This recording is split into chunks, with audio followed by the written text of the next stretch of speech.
BBC4 Collections, specially chosen programmes from the BBC archive.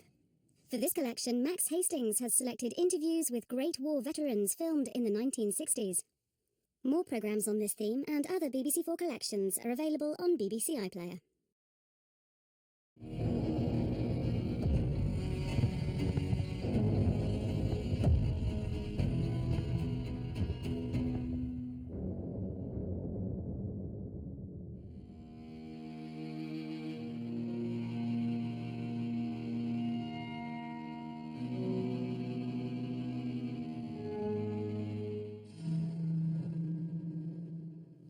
The essential feature of our work in the air was constant attack.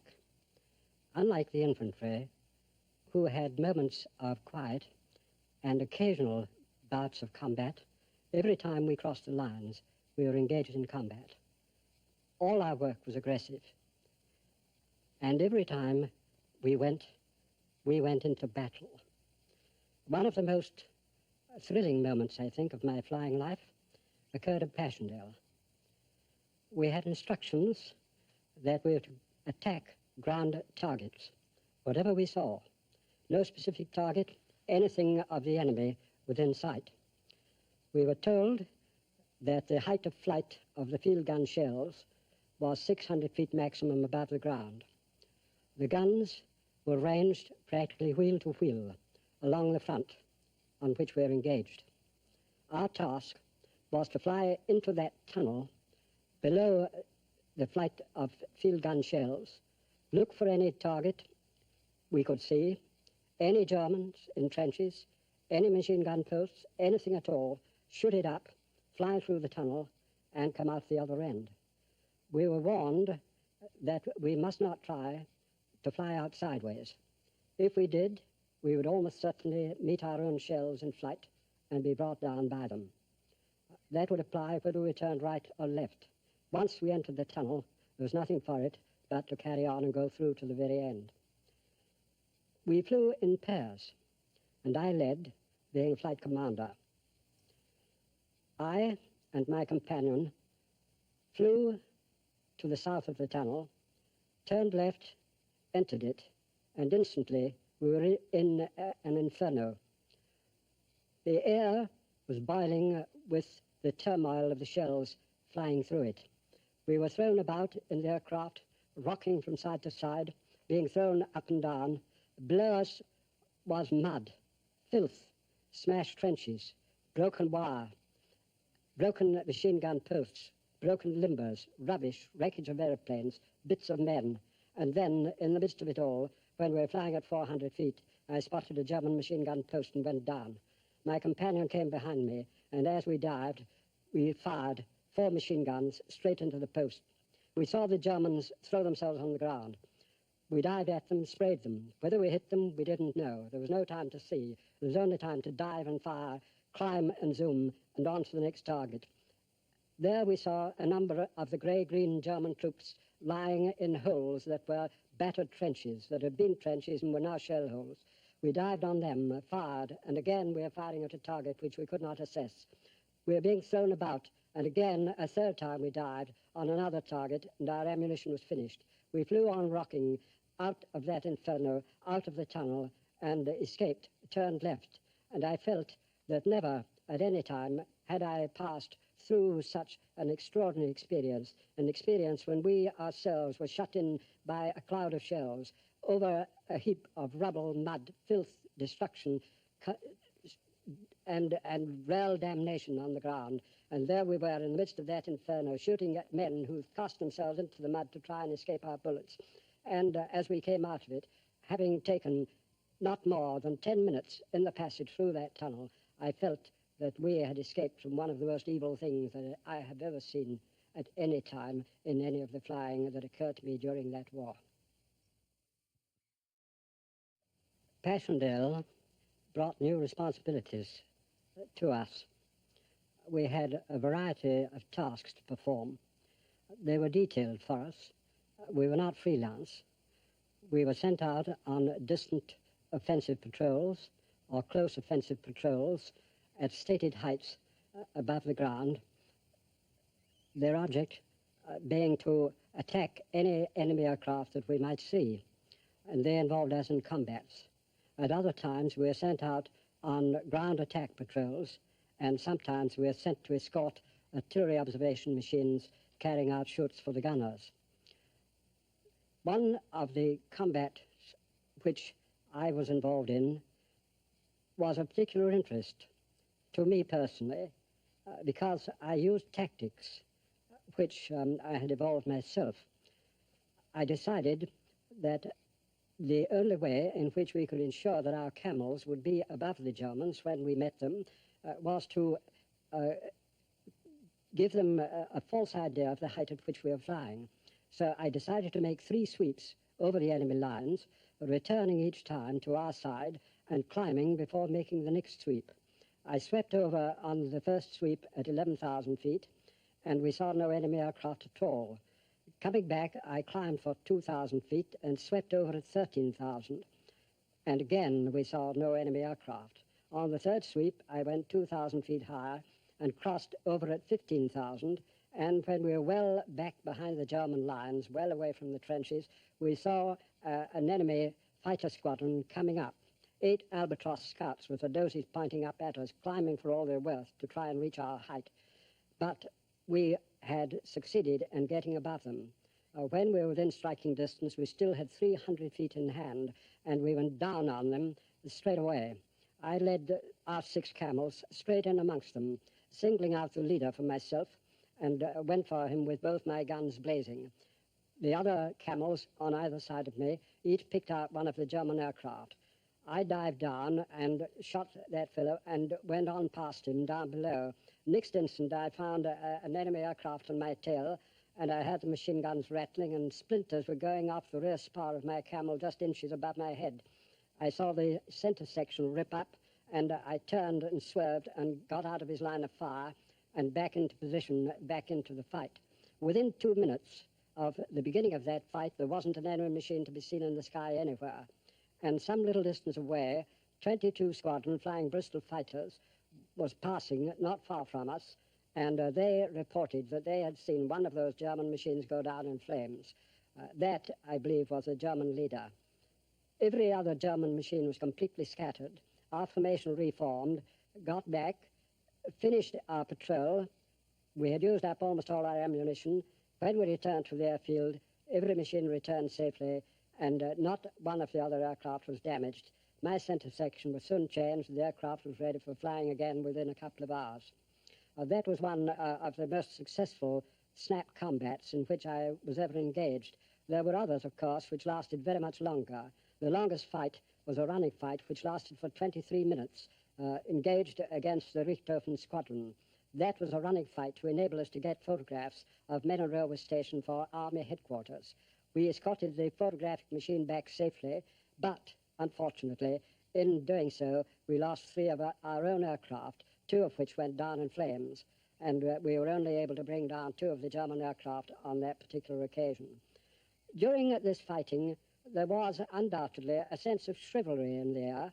We did not feel that we were shooting at men. We did not want to kill men. We were really trying to shoot down the machines. Our enemies were not the men in the machines. Our enemies were the machines themselves. It was a case of our machine is better than yours, and let's down yours, almost like a game of ninepins, a game of skill, a game in which we pitted ourselves against them, and they pitted themselves against us, each to prove the other the better man. It was a difficult game, a game in which, in combat, we were swirling round without regard for horizon or any other aspect of flight. We had been trained to fly with our noses on the horizon so that we could keep our aircraft level, so that we could turn right or left, roll the machines in accordance with the horizon which we could see. But in flight, in combat, there was no horizon. There was only a sphere. We flew like goldfish in a bowl, in all directions, swimming around the sky, sometimes standing on our tails, sometimes with our heads right down, sometimes over on our backs, sometimes at right angles to the ground. Any attitude, the only attitude which enabled the nose of the aircraft to point where we wanted it to point in the direction of the enemy so that the guns could register hits. It was a fantastic type of flying, and our machines could turn in such tiny circles that we simply swerved round in an amazingly small space of air, missing each other sometimes by inches as we swerved, missing enemy aircraft, missing our own aircraft, dodging in and out amongst the others in the sky, weaving the most fantastic patterns, and aiming all the time to place our noses where they ought to be. There's a world of difference between work in the trenches and work in the air. I spent 16 and a half months in frontline trench work and 10 and a half months on frontline service in the air afterwards. Both combat service, of course. The idea of trenches, the idea of fighting in the air, involved two different sensations, two different complexes mentally and even physically. The conditions were so entirely different.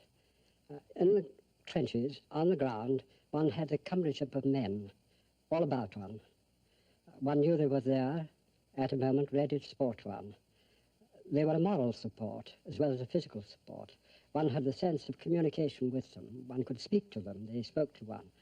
And we knew that all the time they were there, and each one helped the other, bearing the other up, almost like a pyramid of strength. In the air, things were different. We were far more individualistic. Even when we flew in formations, we had no means of communication one with the other, except by rocking the wings or making some particular motion of the aircraft, or by firing a very light, or by waving a hand. We had no other means of communication at all. And the sensation was entirely different. Spiritually and emotionally, we were shut in.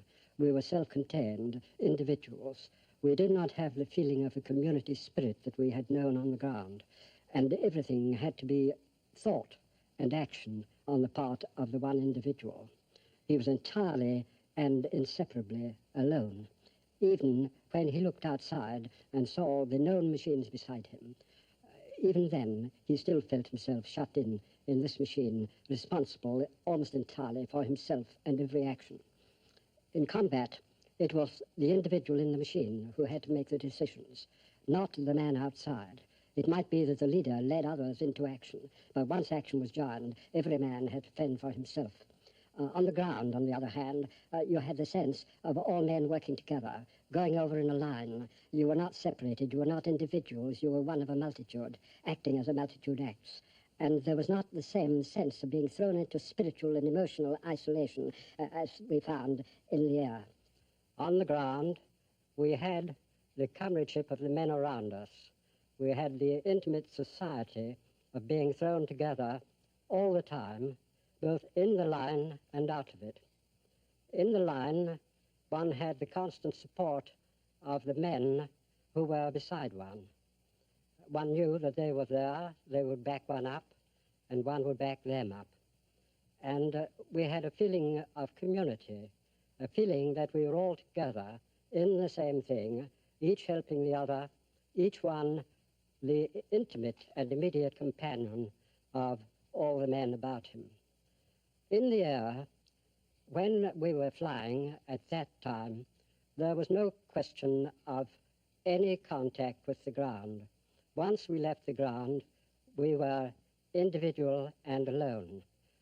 We could transmit signals by means of very lights, but those very lights had only 4 colors at the most, and that restricted us to 4 types of signal. We could drop message bags to forward reporting stations where we had to drop messages of what we had seen in the air so that the people on the ground could obtain that information as quickly as possible. These message bags were simply colored streamers, red and yellow, of canvas, linen canvas, lead-weighted in a heavy canvas pocket, and we scribbled a message in pencil on paper, stuffed it in the pocket, and threw the message bag overboard so that it would arrive on the ground very near the reporting station. These were the only means of communication that we had with the ground. The aircraft I flew never carried wireless, so we had no means of transmitting any messages in that way at all. Our aircraft were fighting aircraft. First of all, 2-seater Sopwith, 1.5 strutters, with 110 horsepower and then 130 horsepower rotary engine, and they were called fighter reconnaissance aircraft. And our duty was to fight our own way over the German lines to any designated point where photographs were required or a reconnaissance by eye was necessary. Later, we were equipped in exchange with single-seater Camel Scout fighters, and their work was quite different from the two-seater. The two-seaters could fly for over 4 hours. The Camels could only fly for about 2 hours, and their duty was to fight.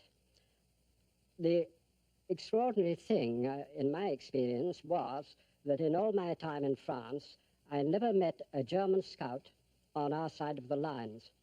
Every German fighter I ever met was on his side of the lines and usually well behind.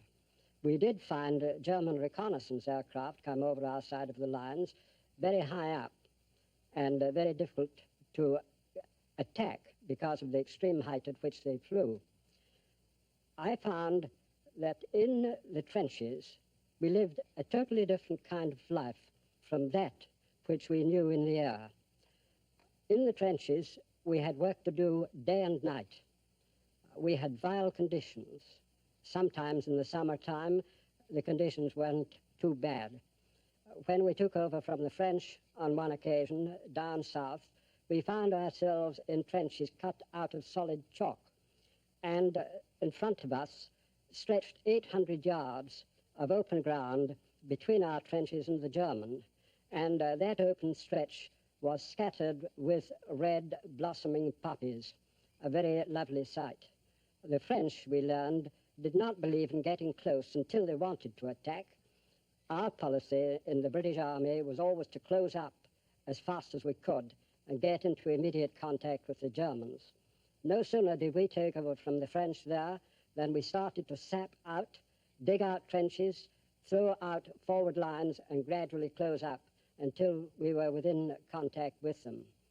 Further north, where the ground conditions were very wet, we entered trenches where the water was swirling about our feet and sometimes up to our waists. One trench in which I entered was nothing more than a field ditch with the mud from the bottom scooped out and thrown up to make a slippery parapet.